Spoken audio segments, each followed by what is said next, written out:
إن الحمد لله نحمده ونستعينه ونستغفره ونعوذ بالله من شرور أنفسنا ومن سيئات أعمالنا من يهد الله فلا مضل له ومن يضلل فلا هادي له وأشهد أن لا إله إلا الله وحده لا شريك له وأشهد أن محمدا عبده ورسوله أما بعد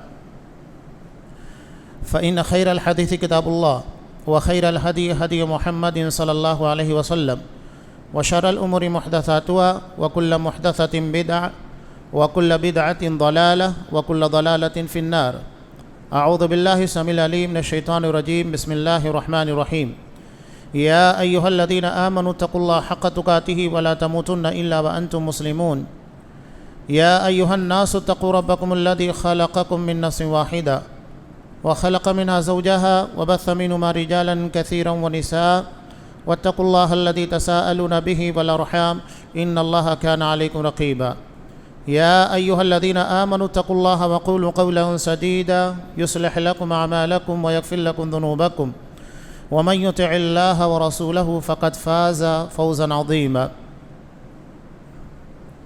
وقال ومن أحسن دينا ممن أسلم وجهه لله واتبع ملة إبراهيم حنيفا واتخذ الله إبراهيم خليلا. تمام قسم کی تعریفات اللہ رب العالمین وحدہ لا شریک کے لائق و زیبا ہے، جو ساری کائنات کا تنہا خالق و مالک ہے، اور بے شمار درود و سلام ہوں اللہ کے آخری نبی جناب کریم محمد رسول اللہ صلی اللہ علیہ وسلم کی ذات مقدسہ پر۔ محترم حاضرین، عزیز ماں اور بہنوں، سورہ نساء کی ایک آیت جس میں حضرت ابراہیم علیہ السلام کے تعلق سے بہت جامع انداز میں قرآن مجید نے بنیادی اور اصولی باتوں کا تذکرہ کیا۔ اللہ نے ارشاد فرمایا وَمَنْ أَحْسَنُ دِينًا، اس سے بہتر دین پر عمل کرنے والا بہترین دیندار کون ہو سکتا ہے؟ مِمَّنْ أَسْلَمَ وَجْهَهُ لِلَّهِ، جس نے اپنے آپ کو اللہ کے سپرد کر دیا، اپنی ذات کو اللہ کے حوالے کر دیا۔ وَاتَّبَعَ مِلَّةَ إِبْرَاهِيمَ حَنِيفًا، اور حضرت ابراہیم علیہ السلام کی ملت کی پیروی کی۔ وَاتَّخَذَ اللَّهُ إِبْرَاهِيمَ خَلِيلًا، اور اللہ نے ابراہیم کو اپنا خلیل بنایا، سچا دوست۔ چند اہم باتیں ہیں جو اس ایک آیت میں قرآن مجید نے بیان کی۔ سب سے پہلی بات قرآن نے بیان کیا سب سے بہترین دین والا دیندار اصل میں کون ہے؟ ممن اسلم وجہہ للہ وہو محسن، اور وہ احسان کرنے والا ہو، یعنی اپنی تمام تر عبادتیں، اپنا عقیدہ صرف اللہ کے لیے رکھے، خالص اللہ کے لیے۔ وہی چیز یہاں پر اللہ نے بیان کی، وہو محسن۔ محسن کا مطلب کیا ہوتا ہے؟ احسان کا مطلب قرآن آپ صلی اللہ علیہ وسلم نے بیان کیا، عبادت اس طرح کی جائے گویا کہ اللہ دیکھ رہا ہے، ہم اللہ کو دیکھ رہے ہیں یا اللہ ہم کو دیکھ رہا ہے۔ اب یہاں ساری عبادتیں چھوڑ دیجئے گا، قرآن مجید نے جس چیز کا تذکرہ کیا قربانی کا، اسی کے بارے میں بات کیجئے۔ کیا ہماری قربانیاں ریاکاری سے محفوظ ہیں؟ بتائیے۔ جس موسم سے ہم گزر رہے ہیں، جس کی تیاریاں جاری ہے، کیا وہ ریاکاری سے خالی ہے؟ سوچئے نا، ہر کوئی اپنے جانور کو لوگوں کے سامنے لا کر شو کرتا ہے، اس کا اسٹیٹس لگانا، لوگوں کے درمیان اس کی بڑھتی ہوئی قیمتوں کا تذکرہ کرنا، میں نے اتنا مہنگا خریدا۔ تو کیا کسی چیز کو مہنگا خریدنا ہی اس بات کی دلیل ہے کہ وہ اللہ کے ہاں قبول ہوگا؟ نہیں، قرآن نے اصل چیز کے بارے میں تذکرہ کیا۔ جنگ تبوک کے موقع پر جب کہ 30,000 کا لشکر مسلمانوں کا تھا اور 50 دنوں کے پر محیط سفر تھا، اتنا لمبا سفر اور اس کے لیے تیاریاں آسان کام نہیں تھی، تو اس وقت آپ صلی اللہ علیہ وسلم نے لوگوں کے درمیان راشن کے لیے، چندے کے لیے اعلان کیا۔ چنانچہ صحابہ کرام نے اپنی طاقت، اپنی حیثیت کے مطابق جس سے جو بنا لا کر پیش کر دیا۔ حضرت عثمان غنی نے 800 گھوڑے دیے، اونٹ دیے، 100 گھوڑے دیے، 100 دینار، 1000 دینار نبی کی خدمت میں لا کر پیش کیا، جس کو جو بنا۔ ابو بکر صدیق نے اپنا پورا اثاثہ، پوری پراپرٹی دے دی۔ یہ سب ہوا۔ ایک صحابی کے پاس کچھ نہیں تھا، انہوں نے کیا کیا؟ رات بھر ایک یہودی کے یہاں پر محنت کی اور اس کے باغ کی سینچائی کی۔ اس کے بعد 1 سا کھجور تقریباً 3 کلو ملا، آدھا اپنے گھر کے لیے رکھا، آدھا نبی کی خدمت میں لا کر پیش کر دیا۔ ان کے پاس کچھ نہیں تھا۔ آپ صلی اللہ علیہ وسلم نے اس آدھا سا کھجور کو لے کر پورے مال پر بکھیر دیا۔ مقصد کیا تھا؟ بتانا کیا چاہتے تھے کہ جس اخلاص اور للہیت کے ساتھ انہوں نے یہ عمل کیا ہے وہ تمام لوگوں کے جذبوں کے پر حاوی ہے۔ انہوں نے محض اللہ کی رضا کے لیے کام کیا ہے، اور اصل چیز وہی ہوتی ہے، ورنہ اگر دلوں کے اندر اخلاص نہ ہو تو شہادت بے معنی ہے۔ ایک شہید اللہ کے یہاں پر پہنچنے کے بعد جہنم رسید ہوگا، ایک عالم دین پوری زندگی عبادت، ریاضت، دعوت و تبلیغ کرنے کے بعد دھتکار دیا جائے گا۔ ایک جواد اور سخی آدمی جس نے اپنی بہت ساری پراپرٹی اللہ کی راہ میں خرچ کی ہے، اگر وہاں جذبہ للہیت نہیں، اللہ کو راضی کرنا نہیں ہے تو رائے گاہ ہے۔ قرآن بار بار اسی چیز کو ہائی لائٹ کرتا ہے، وَمَنْ أَرَادَ الْآخِرَةَ وَسَعَى لَهَا سَعْيَهَا وَهُوَ مُؤْمِنٌ، کہ اگر کوئی شخص آخرت کا ارادہ رکھے اور اس کے لیے جیسی محنت ہونا چاہیے ویسی محنت کرے، یعنی ارادے کے ساتھ محنت بھی ہونا چاہیے، صرف نیت کافی نہیں ہے کہ ہم نے بہت اچھا ارادہ کر لیا کافی ہے۔ ہاں، آدمی کو اس کی نیت کے اعتبار سے اجر ملتا ہے، صحیح ہے کہ جو ارادہ کرے گا اللہ صرف نیت اور ارادہ کرنے کی بنیاد پر کہ اگر اس نے سچی نیت کی ہے اور اس کے لیے محنت بھی کی، گرچہ محنت ناکام ہو جائے تب بھی اللہ اسے اجر دیتا ہے۔ یہ اللہ کا اصول اور ضابطہ ہے، کسی کی محنت سچی نیت کی بنیاد کے پر رائگاں نہیں جاتی ہے۔ تو قرآن وہی کہتا ہے وَمَنْ أَرَادَ الْآخِرَةَ، آخرت کی طلب، آخرت کے طلبگار بننا چاہیے۔ ہماری زندگی کا پورا ٹارگیٹ وہی ہے، اللہ نے ہم کو دنیا کے لیے ہی آخرت کے لیے پیدا کیا، اور انسان اصل میں زمین کا رہائشی نہیں ہے، نہ زمین اس کے لیے سوٹیبل ہے ہمیشہ کے لیے۔ زیادہ گرمی پڑے پریشان ہوتا ہے، زیادہ سردی ہے وہ اسے ڈسٹرب کرتی ہے، اور زیادہ بارش ہو جائے تو انسان اس میں حیران و پریشان ہوتا ہے، جبکہ اسے ایک معتدل موسم چاہیے، جس کے بارے میں قرآن مجید نے بیان کیا جنت کا تذکرہ کرتے ہوئے، شمس ولا زمہریرا، کہ نہ وہاں تیز دھوپ ہوگی جو انسان کو ڈسٹرب کرے، پریشان کرے، اور نہ اتنی سردی ہوگی جو انسان کے لیے پریشانی کا باعث بنے، بالکل درمیانہ خوشگوار موسم۔ اور دراصل انسان کو جنت میں پیدا کیا گیا، وہاں کا موسم ہی اس کے لیے سب سے بہتر ہے، اس لیے قرآن مجید اسی چیز کا تذکرہ کرتا ہے۔ تو یہ ہماری حالت ہے کہ دنیا کے اندر ذرا سی کسی چیز کے بارے میں ڈسٹرب ہو جاتے ہیں۔ ہم اصل میں جنت کے رہائشی ہیں، ہمارا آبائی وطن جنت ہے۔ ہر کوئی ہمارے یہاں پوچھتا ہے نا کہ آپ پراپر کہاں کے ہیں، کوئی یو پی کا ہے، کوئی مدھیہ پردیش کا ہے، کوئی گجرات کا ہے، حالانکہ وہ بھی پراپر وہاں کے نہیں ہوتے، اس لیے کہ حضرت آدم علیہ السلام کو تو مکہ میں اتارا گیا، وہاں سے پھر آبادی پھیلنا شروع بھی ہے۔ تو اصل تو لے جا کر دیکھیں گے تو ہمارے باپ حضرت آدم علیہ السلام وہاں اتارے گئے، اور ان کی پیدائش، ان کا آبائی وطن جنت ہے۔ تو حقیقت میں دنیا کے تمام انسانوں کا آبائی وطن جنت ہے۔ ہاں، اس کو ثابت کرنے کے لیے قرآن مجید نے جو اصول اور ضابطے بیان کیے اس کے مطابق اپنے آپ کو کھرا اتارنا ہوگا۔ وہاں خون کے رشتے نہیں، ایمان کے رشتے دیکھے جاتے ہیں، عقیدے کی بنیاد کے پر ہوتا ہے۔ آپ صلی اللہ علیہ وسلم نے کہا کہ تمام لوگوں کے لیے جنت میں بھی ٹھکانہ ہے، جہنم میں بھی ٹھکانہ ہے، جتنے ہیں سارے لوگوں کا حصہ جنت میں بھی ہے، جہنم میں بھی ہے۔ اب جو لوگ اپنے بدعقیدگی، شرکوں کی بنیاد کے پر جنت سے محروم ہو جائیں گے تو ان لوگوں کی پراپرٹی دراصل جنتیوں کو دی جائے گی۔ جیسا کہ مثال کے طور پر ایک باپ ہے، اس کی کئی اولاد ہیں، اس میں سے ایک بیٹا کافر اور مشرک ہے۔ اب وہ موحد باپ ہے، مسلمان باپ ہے، تو اس کی اولاد اگر مشرک ہے، وہ کافر ہو چکی ہے، تو ایسی صورت میں باپ کی پراپرٹی میں سے اس کو حصہ نہیں ملے گا، اور نہ کافر بیٹے کی پراپرٹی میں سے باپ کو حصہ ملتا ہے۔ یہ شرعی اصول ضابطہ ہے۔ تو اب بتانے کا مقصد کیا ہے کہ جب وہ کافر ہونے کی بنیاد کے پر وہ ایک بیٹا اپنے باپ کی پراپرٹی سے محروم ہوگا تو بقیہ پراپرٹی کس کو دی جائے گی؟ جو دیگر بھائی بہن ہوں گے انہیں ملنے والی ہے، وہ ضائع تو نہیں ہوگی، پراپرٹی تو اتنی رہے گی۔ تو یہی معاملہ جنت کا بھی ہے، جنت جتنی ہے۔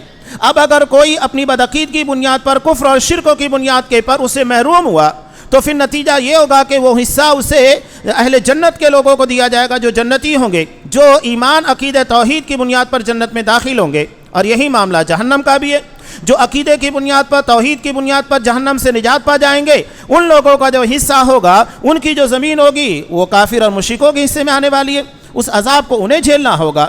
تو تمام لوگوں کے لیے اللہ نے وہاں پر رکھا ہے۔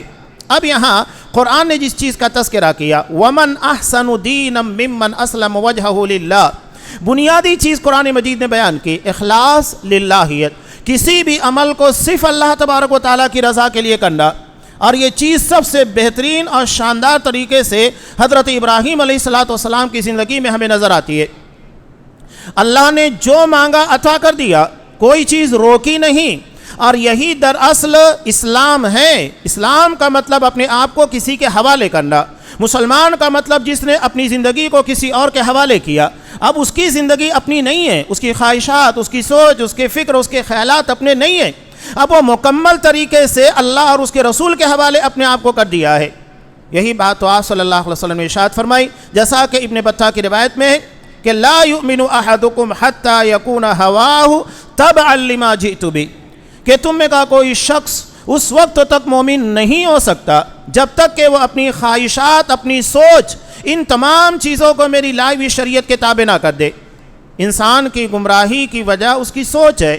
جب وہ اسلام کے مطابق نہیں بلکہ اپنی سوچ، اپنے خیالات یا اپنے باپ دادا کے طور طریقوں کو اختیار کرنے کی کوشش کرتا ہے، میرے باپ دادا ایسے کرتے ہیں میں بھی کروں گا، حالانکہ کسی پہ دنیاوی معاملات میں دین کے معاملے میں اختیار کرتا ہے، دنیا کے معاملے کے اندر نہیں کہ میرے باپ دادا جس گاڑی کو چلاتے تھے میں بھی وہی چلاؤں گا، نہیں، اب وہاں نئی سے نئی گاڑیاں چاہیے۔ ہمارے باپ دادا تو موبائل استعمال ہی نہیں کرتے تھے، تو کیا ہم نہ کریں؟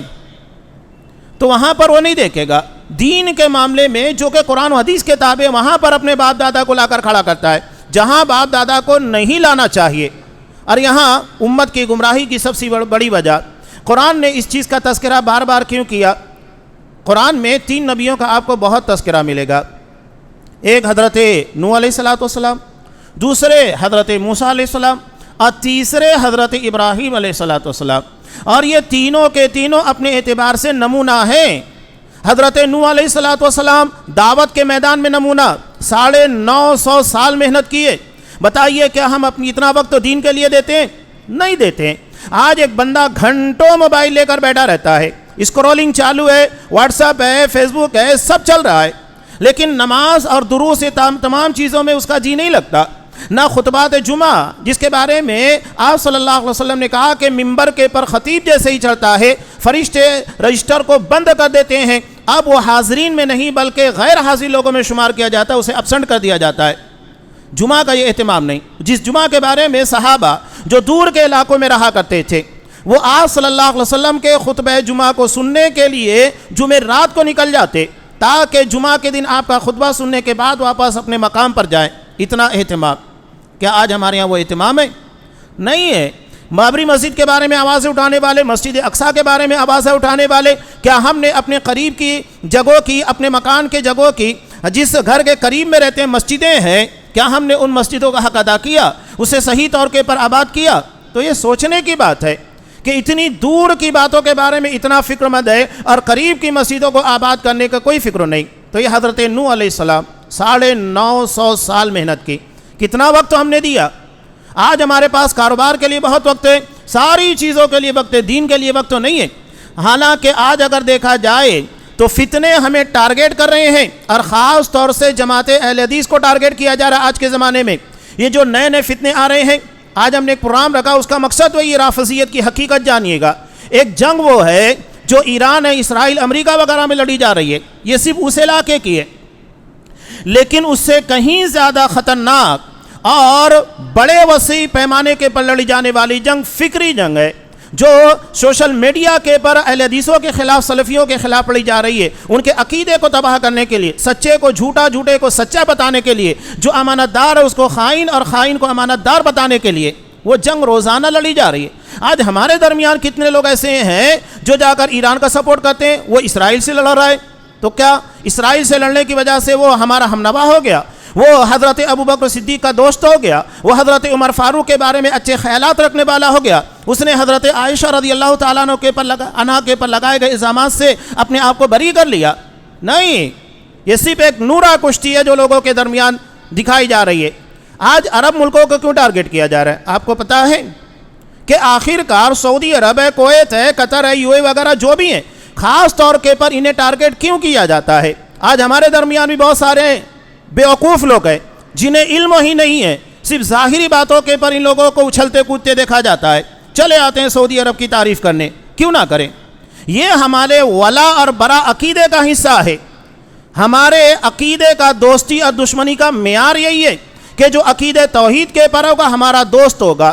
حضرت مصعب بن عمیر رضی اللہ تعالیٰ عنہ نے کیا کہا تھا جنگ بدر کے موقع پر، جب ان کے بھائی کو ایک انصاری صحابی قیدی بنا رہے تھے تو اس وقت انہوں نے کیا کہا تھا؟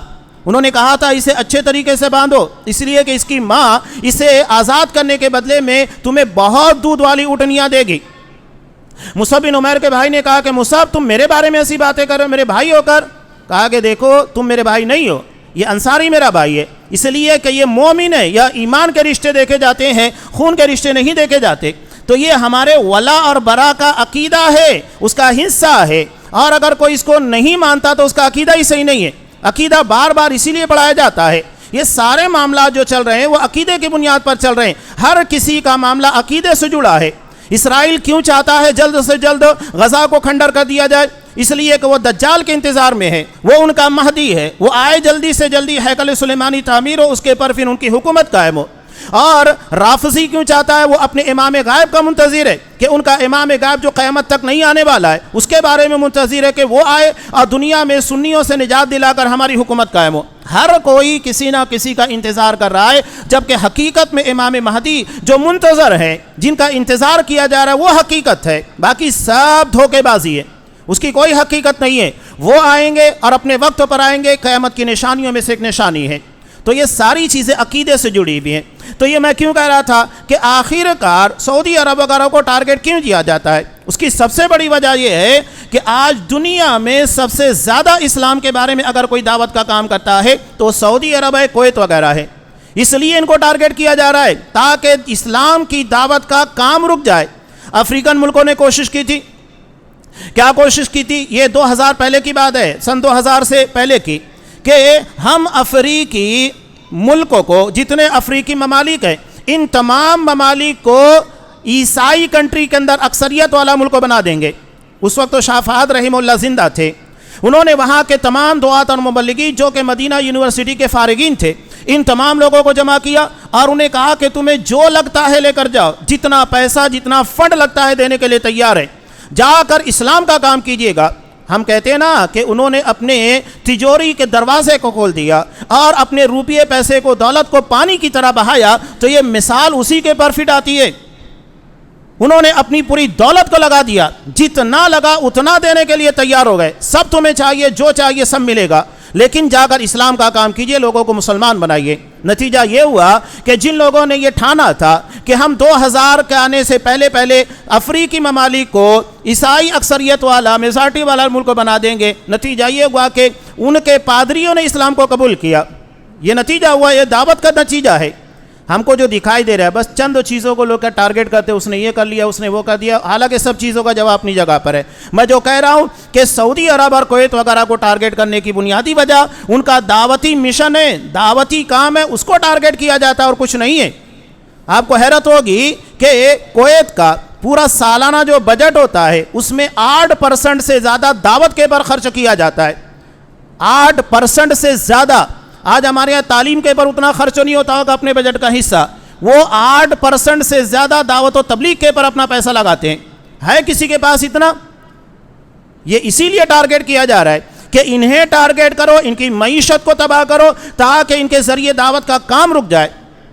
یہ ہے قرآن مجید صاف کہتا ہے کبر علی المشرکین ما تدعوہم الیہ، کہ مشرکین کو سب سے زیادہ گرا گزرتا ہے، برا لگتا ہے جس چیز کی تم دعوت دے رہے ہو، دعوت توحید، یہ سب سے زیادہ برا لگتا ہے۔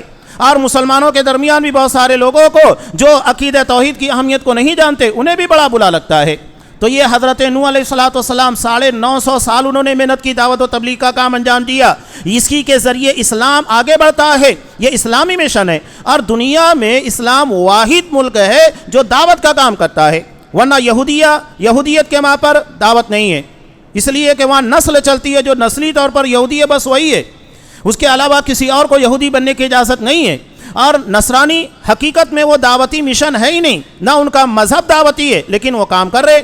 حقیقت میں صرف مسلمان اور اسلام ہے جو دعوت کا کام کرتے ہیں۔ تو قرآن مجید نے انہی لوگوں کے بارے میں بیان کیا۔ دوسرے حضرت موسیٰ علیہ السلام، وقت کی کتنی بڑی طاقت تھی، فرعون ظالم و جابر جس نے اپنی حکومت کی بقا کے لیے 70,000 بنی اسرائیل کے بچوں کو مروا دیا، آسان کام تھا۔ 70,000 یہ ابن کثیر کی روایت، اس نے اپنی حکومت کو بچانے کے لیے، اور آج بھی ہم دیکھ رہے ہیں بہت سارے لوگ عہدوں کو بچانے کے لیے کیا کچھ نہیں کرتے ہیں۔ آج مسلمانوں کے بعد جو کچھ ہو رہا ہے اس کی بنیادی وجہ کرسی ہے، حکومت ہے، سنگھاسن ہے، اور کیا ہے؟ صرف دنیا کی طلب ہے، اس کے لیے سارا کھیل کھیلا جا رہا ہے، جتنی سازشیں رچی جا رہی ہیں۔ فرعون نے بھی اپنے تخت تاج کو بچانے کے لیے بڑی سازشیں رچی تھی۔ ایک بات عجیب و غریب ہے، آپ کو حیرت ہوگی، قرآن تذکرہ کرتا ہے، ہائی لائٹ کرتا ہے فرعون کو، حالانکہ اس کے ساتھ کون تھا؟ ہارون بھی تھا، اور اس کے بعد قارون بھی تھا، 3 ہیں۔ فرعون تو وہ تھا جو حکومت کر رہا تھا۔ حامان کون تھا؟ حامان مشیر تھا، اپنے مشورے کے ذریعے اس سازش کو پروان چڑھاتا تھا، جس کو ہم چانکیہ کہتے ہیں۔ وہی ہے، یہ اپنے مشورے کے ذریعے ایک چہرہ جو سامنے نظر آتا ہے جو فرعون بن کر تھا، لیکن اس چہرے کے پیچھے دماغ جو تھا وہ حامان کا تھا۔ اور قارون کون تھا؟ قارون وہ تھا جس نے اپنی دولت کو بڑھاوا دینے کے لیے بہت روپیہ پیسہ تھا۔ آج بھی کچھ کمپنیوں کے پاس بہت روپیہ پیسہ ہے، وہی کھیل کھیلا جا رہا ہے، تکونی کھیل۔ ایک فرعون ہے، ایک حامان ہے، ایک قارون ہے۔ ایک کو حکومت چاہیے، ایک کو اپنا دماغ چاہیے، اپنے دماغ کے بلبوتے کے پر لوگوں کو حیران و پریشان کرنا، اور تیسرا جسے اپنی دولت کو بڑھانے میں بڑی دلچسپی ہے، خوب دولت بڑھانا ہے، یہ ہے پورا ٹارگیٹ۔ حضرت موسیٰ علیہ السلام اتنی بڑی حکومت سے ٹکرائے تھے، آسان کام تھا، ٹکرا گئے اور اللہ نے بچایا۔ یہ مثال ہے وقت کا، کتنا بھی بڑا فرعون ہو، کتنا بھی طاقتور ہو، کتنا بھی روپیے پیسے والا ہو، اگر وہ حق کے پر نہیں ہے تو سمجھ لو اسے نیست و نابود ہونا ہے، اسے مٹنا ہے۔ یہ اللہ کا قانون ہے۔ کچھ وقت کے لیے اللہ موقع دیتا ہے، لیکن مسلمانوں کو اپنی جگہ پر ثابت قدم رہنا، اپنے عقیدے کو سلامت رکھنا، یہ زیادہ اہمیت رکھتا ہے۔ یہاں ایک بات میں کہوں، کافی پہلے مسجد اقصیٰ کے امام صاحب آئے تھے، بہت پرانی بات ہے، اورنگ آباد کے ایک اجلاس کے اندر انہوں نے ایک بہت پیاری بات کہی تھی، اور مسلمان بھی وہی بیوقوفی کرتے ابھی بھی، چاہتے کہ ہمارا دشمن مر جائے، اس کے پر یہ آ جائے، وہ ہو جائے۔ انہوں نے بہت پیاری بات کہی تھی۔ اس وقت تو ایریل شارون مسلمانوں کے اوپر اس نے بڑا ظلم کیا، فلسطینیوں کے پر۔ صابرہ شتیلہ جو کیمپ کے اندر فلسطینی مسلمانوں کے ساتھ کیا گیا، وہ تاریخ کی بہت المناک داستان ہے۔ تو اس وقت انہوں نے کہا تھا کہ مسلمان سوچتا ہے کہ ایریل شارون مر جائے، تو انہوں نے کہا کہ ٹھیک ہے، اگر وہ مر جائے تو کیا ہوگا؟ کوئی دوسرا آئے گا، وہ مسلمانوں کے اوپر ظلم کرے گا۔ کمال یہ نہیں ہے کہ ہم اپنے مد مقابل کو یا اپنے مقابل میں جو پہلوان ہے اس کے مرنے کی تمنا کریں، ہم یہ چاہتے ہیں کہ ہم اس کو پچھاڑ سکے، تو اس سے زیادہ پاورفل اپنے آپ کو بنانا ہوگا۔ اور مومن کب طاقتور بنے گا؟ المؤمن القوی۔ طاقتور مومن کون ہوگا؟ جس کا عقیدہ سلامت رہے گا، ورنہ دنیا میں اگر عقیدہ سلامت نہیں ہے تو کوئی کہیں بھی بکنے کے لیے تیار ہو جاتا ہے، پوری حکومتیں بک جاتی ہے، پوری قوم بک جاتی ہے۔ یہ حالت ہے۔ جب تک ایمان عقیدہ سلامت ہے، جتنا مضبوط ہوگا اس کو مضبوط بنانے کی کوشش کیجیے۔ شیطان اسی جگہ پر سب سے زیادہ حملے کرتا ہے۔ حضرت موسیٰ علیہ السلام کی قوم کی مثال اسی لیے قرآن مجید نے دی۔ اور تیسرا ہے حضرت ابراہیم علیہ السلام۔ کیوں ان کی مثال دی گئی ہے؟ یہ تینوں اولو العزم پیغمبر ہے۔ جتنے انبیاء آئے ہیں، لاکھوں کی تعداد میں اللہ نے انبیاء کرام کو بھیجا، جو بھی تعداد ہوگی، اس میں 5 نبیوں کا، رسولوں کا مقام سب سے بلند ہے۔ حضرت ابراہیم، حضرت نوح، حضرت موسیٰ، حضرت عیسیٰ علیہ السلام اور محمد صلی اللہ علیہ وسلم، یہ 5 تمام نبیوں کے اندر امتیازی حیثیت رکھتے ہیں۔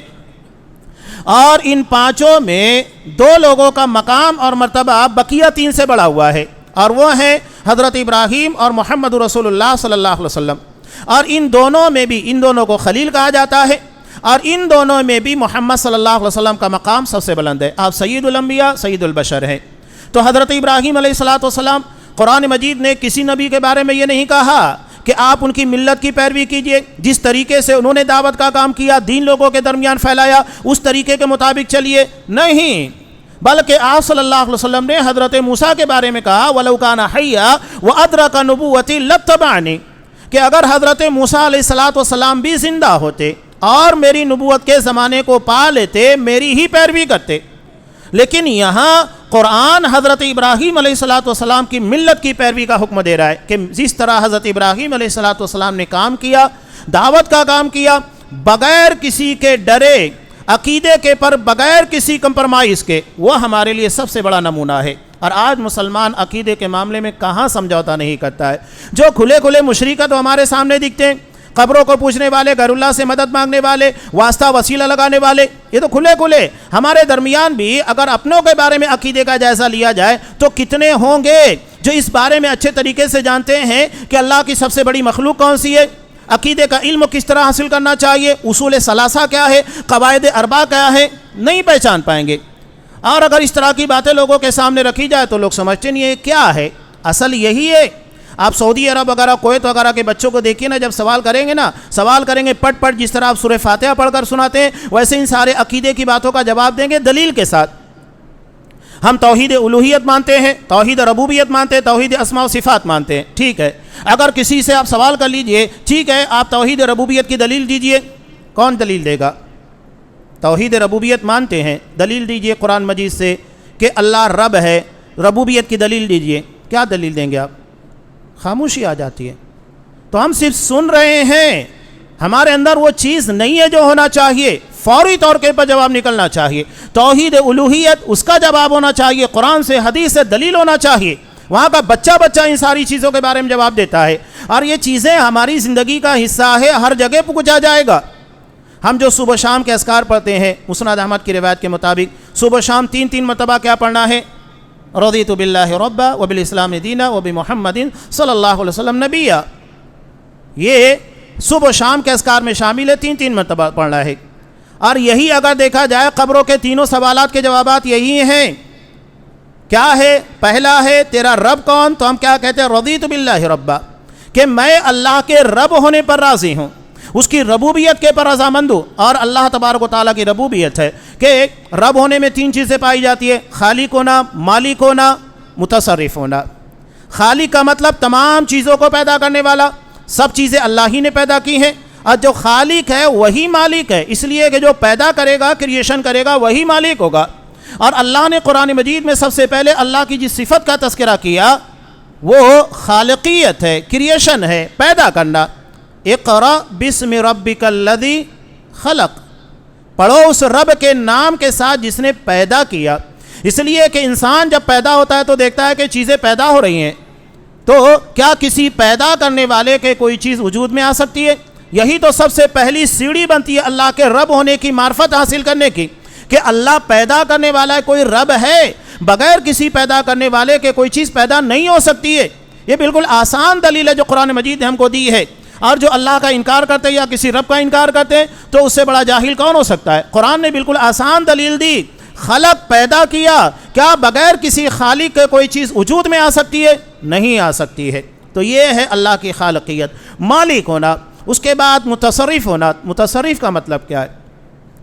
متصرف کا مطلب ہماری زندگی کے تمام تر فیصلوں کو کرنے والا. ہماری زندگی کے نفع نقصان، کوئی جیتا ہے کوئی مرتا ہے، ہماری زندگی کی خوشیاں ہیں، غم ہے، سارے فیصلے اللہ تبارک و تعالیٰ کرتا ہے. ہماری بیماری ہے، ہماری صحت ہے، سب وہی فیصلے کرتا ہے. کائنات کی تمام چیزوں کے بارے میں کوئی یہ نہ سمجھے کہ یہ میں نے اپنی طرف سے پیدا کیا یا یہ میں نے اپنی محنت سے کمایا. ایک بڑی غلطی ہمارے درمیان یہ بھی ہوتی ہے کہ اللہ نے اگر مال و دولت یا کوئی بھی چیز عطا کی تو ہم اسے عطا کرنے کے بعد کی طرف منسوب کرنے کے بجائے اپنی طرف منسوب کرتے ہیں. یہ میں نے اپنی محنت سے حاصل کیا، یہ کاروبار، اتنا بڑا امپائر میں نے اپنی محنت اور اپنے گٹس کی بنیاد کے پر کیا ہے. نہیں، غلط ہے. یہ کہو اللہ نے محنت کے بلبوتے پر عطا کیا، عطا وہ کرنے والا ہے. اگر وہ نہیں دیتا تو نہیں مل سکتا تھا. سب کچھ عطا کرنے والا صرف اللہ ہے. یہی ہمارے ایمان اور عقیدے کا حصہ ہے. قارون کی سب سے بڑی غلطی کیا تھی؟ وہی تھی انما اوتیت علی علم عندی. یہ ساری پراپرٹی، یہ کھیتی باڑیاں، یہ دولت، یہ سب میں نے اپنی محنت کے بلبوتے پر حاصل کیا، اپنی صلاحیت کے بلبوتے پر. اس نے نعمت کو اللہ کی طرف منسوب نہیں کیا، اپنی طرف، اپنی محنت، اپنی صلاحیت کی طرف. یہی بہت بڑی خطا اور غلطی ہے. ہمارے یہاں لوگ کہتے ہیں نا عام طور سے کہ اگر آپ راستے میں جا رہے ہیں، سفر میں ہیں، کوئی حادثہ ٹل گیا تو کہتے ہیں کہ ڈرائیور بڑا ماہر تھا اور اس کی مہارت کی وجہ سے ہم ایکسیڈنٹ ہوتے ہوتے بچ گئے. غلط ہے یہ کہنا کہ اللہ نے ہم کو بچا لیا، ورنہ اچھے ماہر ڈرائیور تھوڑی ایک لمحے کے اندر کہیں سے کہیں پہنچ جاتے ہیں. جب تک اللہ نہ بچائے کوئی بچ ہی نہیں سکتا ہے. یہ جو ہم کہتے ہیں نا لا حول ولا قوت الا باللہ، جنت کے خزانوں میں سے خزانہ کیوں ہے؟ یہ عقیدہ ہے. لا حول اس کا مطلب یہ ہے کہ نیکیوں کی طرف پھیرنے کی کوئی طاقت نہیں ہے، نہ کسی گناہ سے بچانے کی کوئی طاقت سوائے اللہ کے. اگر ہم نیکیاں کر رہے ہیں تو اللہ کی توفیق کی بنیاد پر، گناہوں سے بچے ہیں تو اللہ کی توفیق کی بنیاد پر، ورنہ ممکن نہیں ہے کہ کوئی بندہ اپنی ذاتی صلاحیتوں کی بنیاد پر یہ سب کر سکے. سب اللہ کا عطا کیا ہوا ہے. ہر نعمت کو اللہ کی طرف منسوب کیا جائے اور کسی شر کو اللہ کی طرف منسوب نہ کیا جائے، اس لیے کہ بندہ اپنے اختیار سے کرتا ہے. اللہ نے موقع دیا، اس کا وہ فائدہ اٹھاتا ہے، ورنہ سارا خیر صرف اللہ کی طرف سے ہوتا ہے. تو خیر بتانے کا میرا مقصود یہ کہ عقیدے کی ان بنیادی باتوں کو جاننا کیوں ضروری ہے. تو وہ جو امام صاحب کہہ رہے تھے فلسطین کے مسجد اقصیٰ کے، ہم یہ چاہتے ہیں کہ ہمارے مد مقابل مر جائے، اس سے کچھ نہیں ہوگا. ہمیں اپنے آپ کو عقیدے کے اعتبار سے، ایمان کے اعتبار سے مضبوط کرنا ہوگا. ہم اپنے بارے میں اپنی خامیوں کو دور کرنا. آج عید الاضحیٰ کا موقع ہے، ہر کوئی جانور قربان کرتا ہے. اس کے پیغامات کو کون لوگ سمجھتے ہیں؟ حضرت ابراہیم علیہ السلام نے کیا قربانیاں دی، ان کا عقیدہ کیسا تھا، کون جانتا ہے؟ کوئی جانتا ہے؟ ہم صرف جانور بے عیب تلاش کرنے میں لگے ہوئے ہیں کہ اس کی آنکھ میں کوئی عیب نہ ہو، بہتر سے بہتر ہو، لنگڑا کر چلتا نہ ہو. یہ ظاہری چیزیں اس کے پر عمل ہونا چاہیے، لیکن یہ پیغام ہم کو کہاں تک لے کر جاتا ہے؟ وہ پیغام حضرت ابراہیم کے عقیدے تک لے کر جاتا ہے. کیا وہ ساری چیزیں ہمارے اندر ہے؟ حضرت ابراہیم علیہ السلام آگ میں ڈالے جانے کے وقت تو بھی اللہ ہی پر بھروسہ کیا. حسبنا اللہ و نعم الوکیل، میرے لیے میرا اللہ کافی ہے اور وہ بہترین کارساز ہے. اللہ نے اس عقیدے کا صلہ عطا کیا کہ نہیں؟ بندہ جیسا اللہ پر یقین رکھے گا ویسا ہی ملے گا. جس یقین کے ساتھ حضرت ابراہیم علیہ السلام نے جملہ کہا تھا، وہی ایمان، وہی عقیدہ ہونا چاہیے. علامہ اقبال نے جس کو کہا تھا، آج بھی ہو جو ابراہیم سا ایما پیدا، یقین توکل آگ کر سکتی ہے انداز گلستہ پیدا.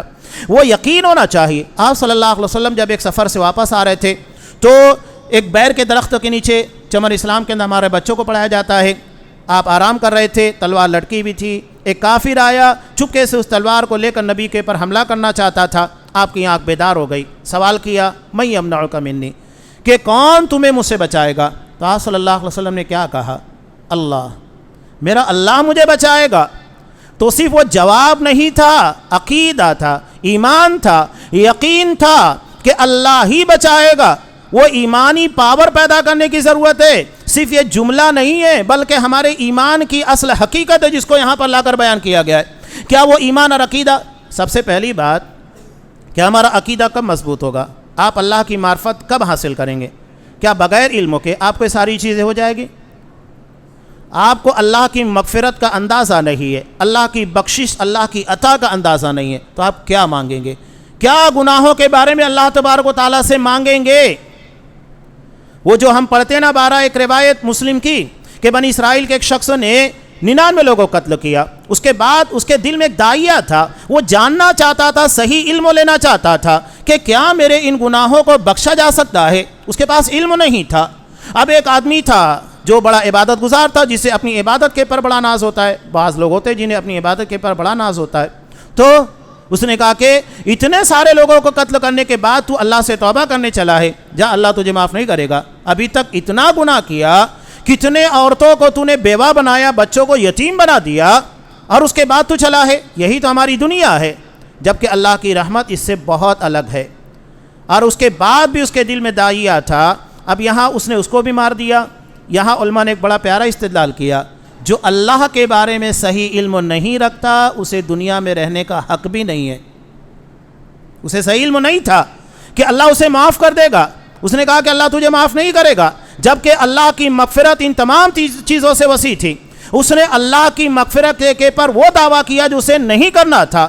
اللہ کی مغفرت کے بارے میں علم ہی نہیں تھا، اور علم نہیں تھا، بغیر علم کے اس نے جواب دیا. نتیجہ یہ ہوا کہ اپنی جان بھی گنوا بیٹھا. تو جو صحیح علم اللہ کے بارے میں نہیں رکھتا ہے اسے دنیا میں جینے کا حق نہیں ہے. پہلے اللہ کے بارے میں علم حاصل کرو. قرآن کہتا ہے فَاعْلَمْ أَنَّهُ لَا إِلَهَ إِلَّا اللَّهُ. پہلے اس بات کا علم حاصل کرو کہ اللہ کے سوا کوئی معبود برحق ہے ہی نہیں. اس کے بعد اللہ سے مغفرت طلب کرو. اس لیے کہ جب تک علم پختہ نہیں ہوگا تو آپ کیسے اللہ سے مغفرت مانگیں گے؟ آپ کو بیماری سے شفا چاہیے تو آپ کیسے اللہ سے شفا مانگیں گے جبکہ اس کے شافی ہونے کے بارے میں آپ کو علم نہیں ہے؟ آپ کسی ڈاکٹر کے پاس جاتے، بیمار ہو گئے تو دیکھتے اچھے سے اچھا ڈاکٹر، اس فن کا ماہر ہو، اس علاج کے بارے میں اچھے طریقے سے جانتا ہو، اچھا ٹریٹمنٹ کرتا ہو، تو آپ اس کے پاس جاتے ہیں نا. پہلے آپ انکوائری لیتے اس کے بعد جا کر علاج کراتے ہیں. تو آج ہماری روحانی دنیا کے لیے گناہ کے معاملے میں بار بار ضرورت پیش آتی ہے اللہ کے سامنے رجوع کرنے کی. تو آپ کو جب اللہ کی مغفرت کے بارے میں، اس کے تواب ہونے کے بارے میں، رحمان ہونے کے بارے میں، غفور ہونے کے بارے میں، ستیر ہونے کے بارے میں آپ کو پتہ ہی نہیں ہے کہ اللہ کی مغفرت کتنی وسیع، تو آپ کیسے اللہ سے مغفرت مانگیں گے؟ سوال بہت بڑا ہے. اسی لیے عقیدے کا علم حاصل کرو، اللہ کی توحید کے بارے میں، اس کے اسماء و صفات کے بارے میں، تبھی آپ اس کی مغفرت کا اندازہ لگا کر صحیح طور پر اللہ سے مغفرت مانگیں گے. آپ اللہ جب بیمار ہوگے تو اللہ سے شفا یابی ویسے ہی مانگیں گے. حضرت ایوب کو یقین تھا شفا اللہ ہی دے گا. ایک طویل پیریڈ گزرا، اللہ کے بارے میں بدگمان نہیں ہوئے کہ اتنا لمبا پیریڈ ہو گیا، میں دعا مانگ رہا ہوں میری دعا قبول نہیں ہو رہی ہے. آج ہمارے یہاں لوگ بیمار ہوتے ہیں، پریشان ہوتے ہیں، کچھ دن گزرتا ہے، دعا مانگنے کے بعد ان کو اثرات ظاہر ہوتے نظر نہیں آتے، تو کہتے ہیں کہ ہماری دعا ہی قبول نہیں ہو رہی ہے. تو ہم کو اپنے بارے میں دیکھنا ہے، جس سے دعا مانگی جا رہی ہے اس کا کوئی مسئلہ نہیں ہے، فالٹ ہمارے اندر ہے، اس فالٹ کو دور کرنا ہے. حضرت ایوب علیہ السلام نے ایک روایت کے مطابق 12 سال اور ایک روایت کے مطابق 18 سال اتنا طویل پیریڈ بیماری کے اندر گزارا. لوگ بھی ساتھ چھوڑ کر گئے لیکن اللہ کے پر ایمان اور یقین نہیں ٹوٹا. اللہ ہی سے مانگ رہے، وہی دے گا، اور اسی نے دیا. اور اتنا دیا، جب ایک پیریڈ گزرا امتحان کا تو اتنا دیا کہ وَآتَيْنَاهُ أَهْلَهُ وَمِثْلَهُ مَعَهُمْ، کہ اس کے دگنا کر دیا جتنے ان کے پاس پہلے سے تھا. بخاری کی روایت کہ ایک مرتبہ نہا رہے تھے، اللہ نے ان کے پر سونے کی ٹڈیاں اتار دی. حضرت ایوب علیہ السلام ان ٹڈیوں کو جمع کرنے لگے. اللہ نے کہا کہ ایوب کیا تمہیں ہماری نعمت کے اور ہماری دولت کے ختم ہونے کا اندیشہ ہے، اس لیے جمع کر رہے ہو کہ کہیں یہ چھوٹ نہ جائے؟ کہا کہ نہیں اللہ، یہ تیری ہی نعمت ہے، تو دے رہا ہے تو میں جمع کر رہا ہوں. تو اللہ نعمتیں نوازے تو بندے کو ہچکچانا بھی نہیں چاہیے. اللہ جتنا نوازے اسی کی تو نوازش ہے، جمع کرو، جتنا عطا کرے اتنا جمع کرو، وہ بہتر ہے. یہ عقیدے کے ساتھ کہ اللہ ہی دیتا ہے. تو یہ بہت ساری چیزیں جو ایک واقعے کے اندر لا کر سمیٹ دی گئی ہے. قرآن نے کہا کہ وَمَنْ أَحْسَنُ دِينًا مِّمَّنْ أَسْلَمَ وَجْهَهُ لِلَّهِ وَهُوَ مُحْسِنٌ. پہلی اور بنیادی بات قرآن مجید نے احسان کی بتائی، اخلاص کی. صرف اللہ کی رضا کے لیے کوئی کام کرنے کا جذبہ ہونا چاہیے، یہ بہت عام ہے. آج ہم قربانیوں کے موقع کے پر جب تک اپنی قربانی کا اظہار نہ کر دیں، لوگوں کے درمیان چرچا نہ کر لیں، روڈ پر لا کر جانور ذبح نہ کر دیں، تب تک ہمیں لگتا نہیں ہے کہ ہماری قربانی قبول ہوئی یا قربانی کا مزہ ہم نے پایا. نہیں، یہ قربانی کا مزہ کہاں ہے؟ قربانی کا مزہ وہ ہے جو ابراہیم علیہ السلام کی طرح اور ان کو سامنے رکھ کر اسی کے آئینے میں اپنی زندگی گزارنے والا بنا دے. یہ اصل پیغام ہے. یہ نہیں ہے کہ صرف جانور کو ذبح کر دیا جائے. جانور کے ذبح کرنے کے پیچھے جو تاریخ ہے، جو پیغام ہے، وہاں تک ہم کو پہنچنا ہے. وہ اصل چیز ہے جو ہر سال یہاں ریپیٹ کی جاتی ہے. اس کے بعد قرآن مجید کہتا ہے وَاتَّبَعَ مِلَّةَ إِبْرَاهِيمَ حَنِيفًا، کہ حضرت ابراہیم علیہ السلام کی ملت کی پیروی کرے. بات بہت وسیع ہے، میں اختصاراً باتیں کہہ رہا ہوں کہ مشرکین مکہ دعویٰ کرتے تھے. کس بات کا دعویٰ کرتے تھے؟ اپنے آپ کو حضرت ابراہیم علیہ السلام کی ملت، ان کے دین پر چلنے والا ہونا، کہ ہم حضرت ابراہیم کے دین پر چلتے ہیں. آج بھی مسلمان دعویٰ کرتا ہے کہ ہم محمد صلی اللہ علیہ وسلم کے طریقے پر چلتے، ہم محمدی ہیں، آپ کے طریقے پر چلنے والے. یہ ہمارے یہاں دعویٰ ہے نا. مشرکین مکہ کا بھی دعویٰ تھا، آج بھی. لیکن کیا دعوے کے مطابق ہمارا عمل ہے؟ کیا واقعتاً ہماری نماز، ہمارا عقیدہ؟ ایک سمپل سی چیز ہے نا. آپ کسی بھی مسلمان سے سوال کیجیے اللہ کہاں ہے، کیا جواب دے گا؟ تو کہتا اللہ ہر جگہ موجود ہے. کہاں ہے اللہ ہر جگہ موجود؟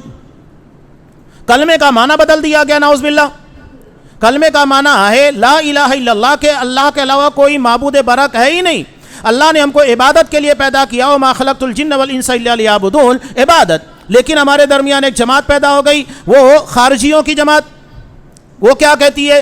نہیں، یہاں پر لا الہ الا اللہ کا مطلب لا حاکم الا اللہ، کہ اللہ کے علاوہ کوئی حاکم نہیں ہے. حکومت، ساری نظر حکومت پر لگی رہتی ہے، بس حکومت چاہیے. یہ ہے ان لوگوں کا معاملہ.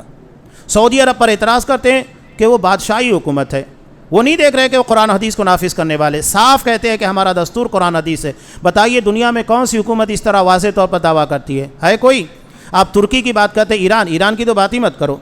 کتنے مسلمان ملکوں کی مدد کی، کتنے مسلمانوں کی مدد کی، کتنے داعی بنائے، اور دنیا میں کتنے لوگوں تک اسلام کو پہنچایا. بتائیے، ایک بتائیے.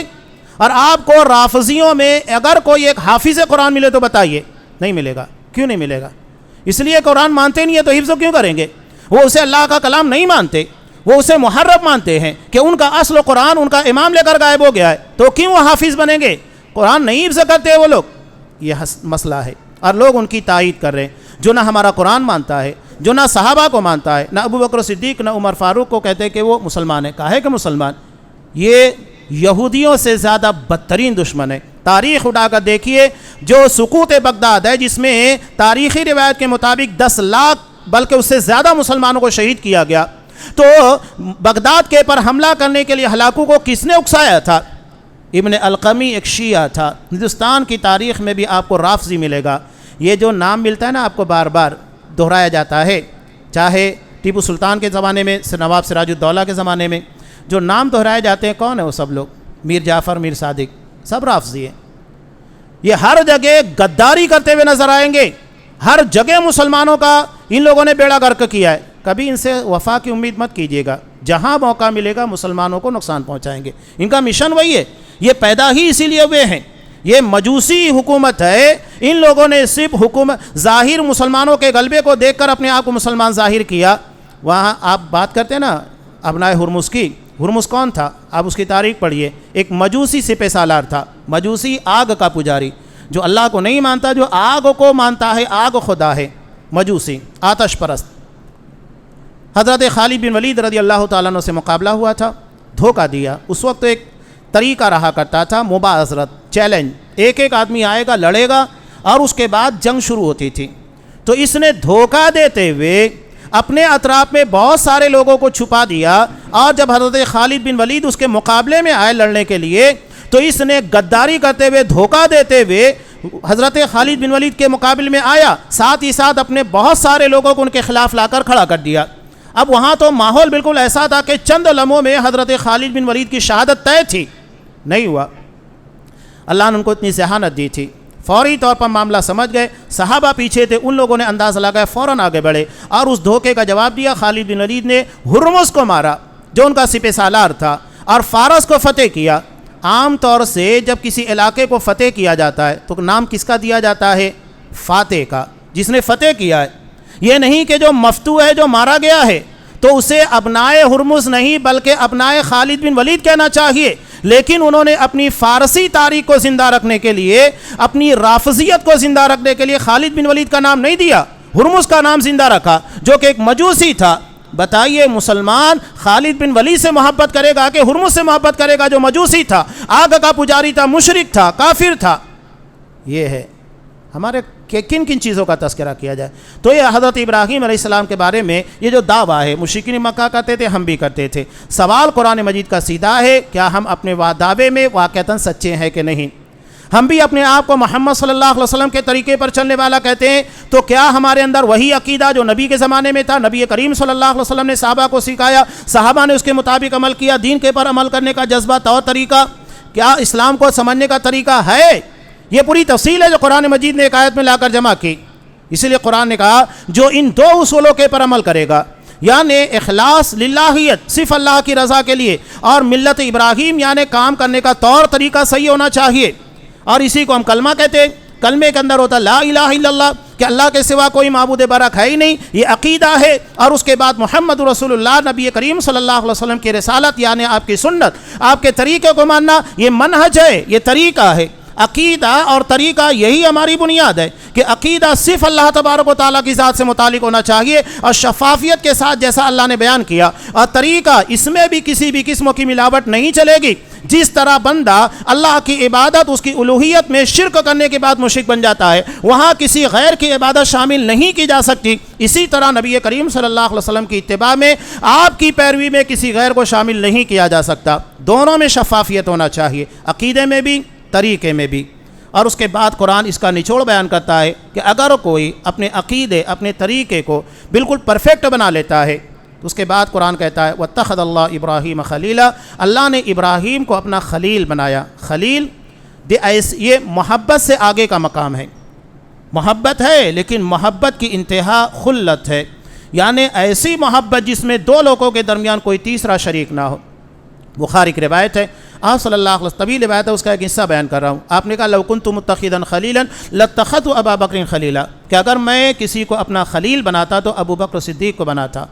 لیکن تمہارا یہ ساتھی یعنی محمد صلی اللہ علیہ وسلم نے اللہ کو اپنا خلیل بنا لیا ہے، اللہ نے مجھے اپنا خلیل بنا لیا، اب یہاں کوئی تیسرا نہیں آ سکتا.